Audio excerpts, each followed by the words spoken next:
Well, hey there, and welcome back to It's Autism, Now What?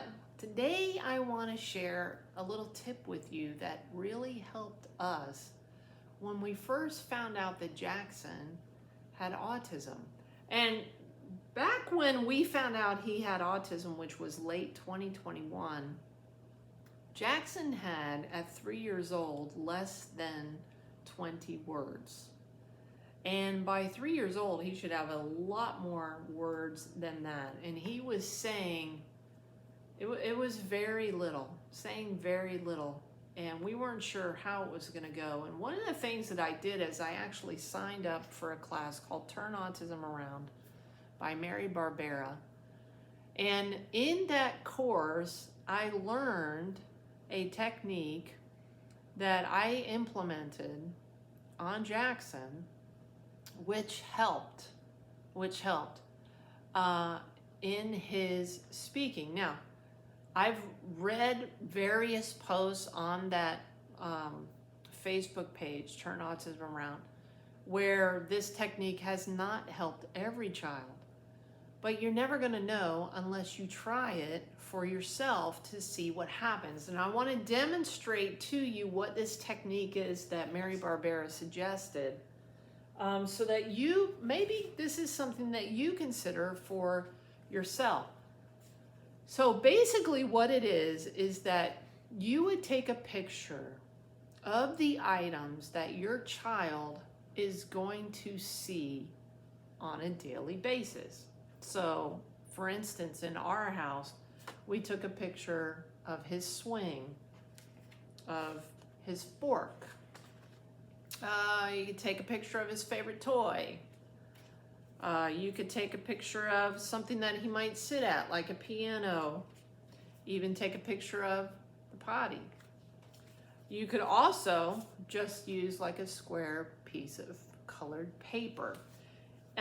Notice that, here's the tub, the diaper. What I want you to notice about each of these pictures is that there's only one item in the photo, not two or three. Okay, you could even do people that are in your family, one person per photo. Okay, and there's a reason for that, because if you give them more than that, let me back up, if you give them more than that, and you're trying to tell them who this is in the photo, if there's more than one person, how are they going to know, right? Who is who? If there's more than one item in the photo, how are they going to know what that item is that you are describing? So Mary says, take photos of common things that your child would see in their home, of the people that they would see in their home. And what you're going to do is you're going to get a shoebox. And it can be any shoebox. I just happen to have this one. And you are going to put a hole that is big enough to fit the picture down in. Now, I had one, and because we used it so much, my hole got smashed in and ripped, and so I have to start over.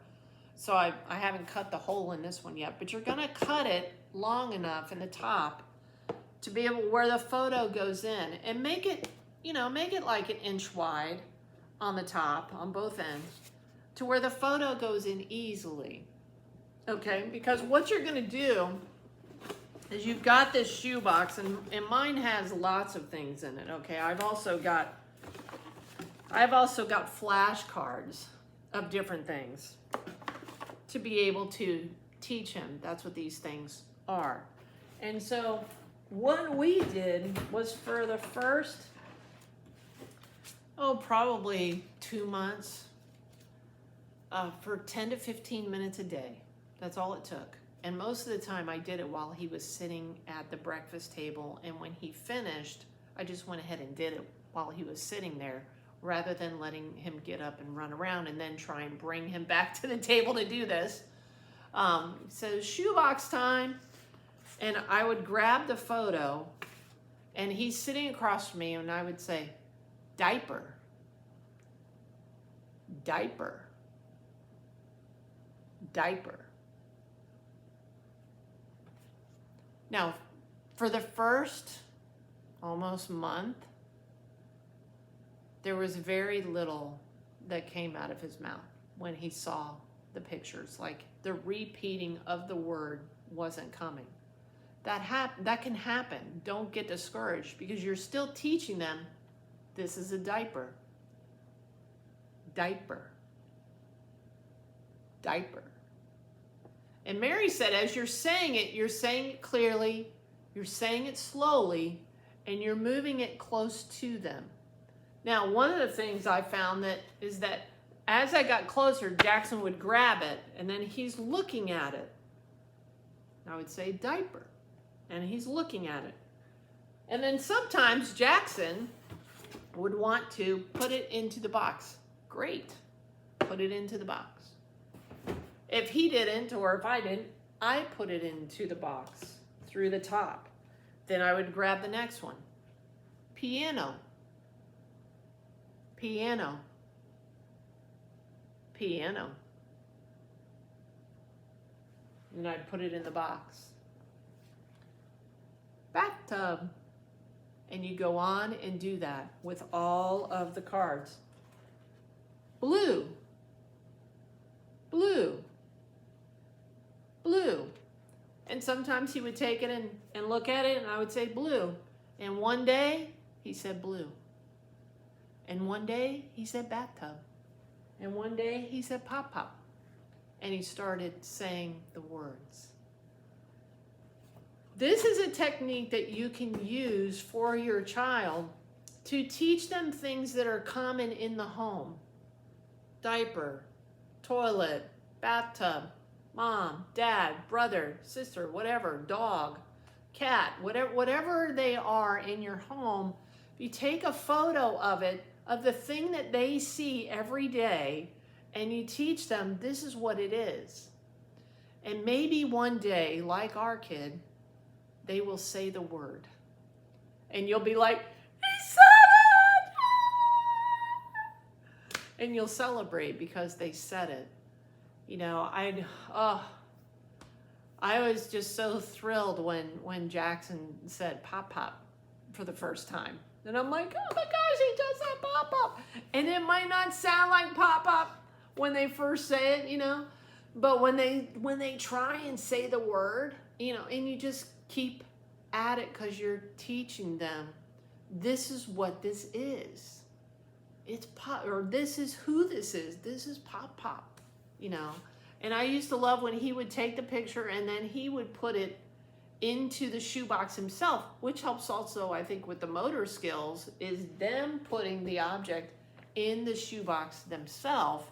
That also helps with them trying to learn how to do things. I think it's the motor skills. I'm not very intelligent when it comes to that, you know, the official titles of stuff, but that also helps in that case too.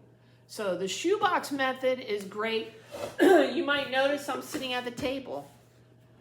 This we use for table time, what we call table time. So we'll have Jackson come and sit at this table.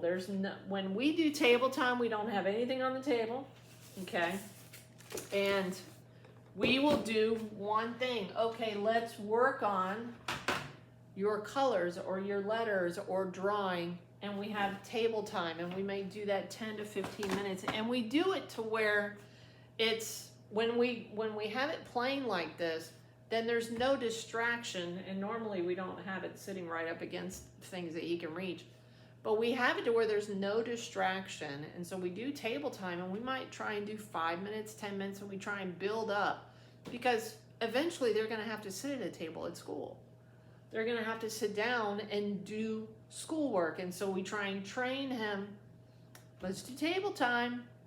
And I remember in the beginning, it was a fight because he didn't understand, why do I have to sit at this empty table?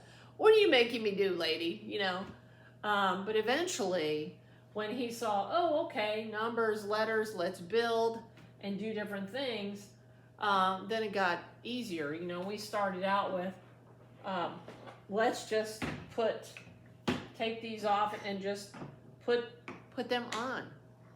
Something simple. Let's put the blue square on the peg. Something simple. And if he did it, he got a reward. Now the rewards for people vary. You know, some people use candy for a reward. We can't. We can't use any sweets for a reward as far as, because he's got dietary limitations. So we have to come up with other reinforcers. Well, that might be watching a small video on my phone or on his tablet for 2 minutes.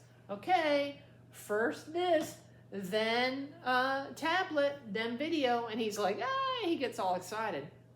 And then when he's completed the project and we're all done, 10, 15 minutes, then we let him go on and do what he wants to do. But at least we are learning and teaching him, hey, this is a circle, it's a green circle. And we try and help him. And for some kids it takes a while, and that's okay. But we got to try it. We have to try it. We have to teach them. So we find things like that are helpful. Having little books, you know, letting them read little books, going through books that make noise. That one doesn't. Counting, we read. There's all kinds of stuff. Puzzles. We did a lot of puzzles in the beginning at table time, which was good. Here's one of Jackson's favorites. These are blocks. They're stackables. We let him stack them up and then knock it down.